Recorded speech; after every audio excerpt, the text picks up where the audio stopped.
Hi everyone, I'm here today to share an incredible story from the Bible that holds profound lessons even for our modern lives. It's about King Solomon, one of the wisest men who ever lived, and his dedication speech at the completion of the temple in Jerusalem. This event is beautifully captured in the second book of Chronicles, chapter 6. The temple Solomon built was not just a structure, it was a symbol of the community's faith and their deep connection with God. When Solomon stood before the newly completed temple, his speech wasn't just a formality, it was a heartfelt prayer that encompassed praise, a plea for forgiveness, and guidance for his people.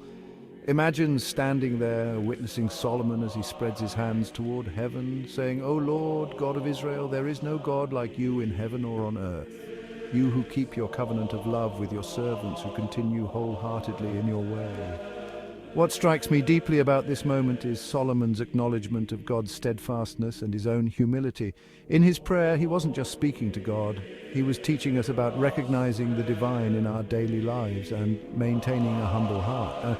Solomon continues to pray not only for himself, but for all of Israel. He asks for wisdom, for help in times of sin, and for God's presence in everyday life.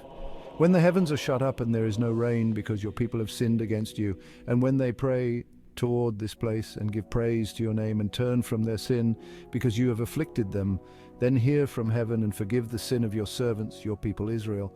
This part of his speech is particularly moving because it shows us the power of communal prayer and the importance of collective responsibility. Solomon's plea is a reminder that we are all interconnected and our actions affect not just us but our entire community. As we reflect on Solomon's words, let's bring his lessons into our lives. How can we, like Solomon, create spaces in our hearts and our communities that are dedicated to love, humility, and the divine? How can we support each other in times of need and celebrate together in times of joy?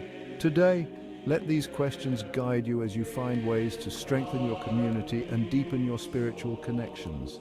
Just as Solomon dedicated the temple, let us dedicate ourselves to building a life of purpose and meaning, surrounded by love and guided by faith. Thank you for joining me in this reflection. May you walk in wisdom and humility, inspired by Solomon's dedication speech.